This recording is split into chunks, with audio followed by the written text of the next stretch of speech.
Hitachi hard drive PCB repair. Hard drive PCB failure symptoms. HDD can't spin up. Either no sound or a short, quiet tickling sound can be heard. A burning smell can be sensed coming from the HDD or PCB. Burned components on the PCB. The HDD be connected to wrong power supply. PCB's interface damage. Step 1. Find a replacement PCB. Once you have confirmed that your hard drive failure is caused by the PCB, you can find a replacement PCB and replace it. The replacement PCB must have the same PCB number as your original PCB, as shown in the image above. Search with the number on HDDZone.com and order it online. Step 2. PCB firmware transfer.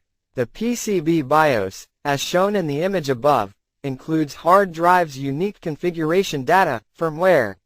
The hard drive needs this firmware to work, so in most cases we have to transfer this BIOS chip from the original, bad, PCB to the replacement PCB. Tips. Most of the TV, phone, electronic repair shop can offer this service for just $5 minus 20. The video of swapping the BIOS chip can be found on our YouTube channel. Step 3. Recover and backup data. After receiving the PCB we mailed to you, you can install it yourself, or you can ask a professional to help you. After the PCB replacement process is finished, connect your HDD to your PC and restart your computer. You will be able to recover data from your HDD now. Contact us. Please feel free to contact us if you have any questions. Email, sales@hddzone.com.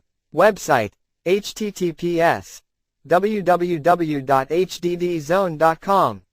Send clear photos of your PCB, both sides, to us will make everything easier. Email with attachments.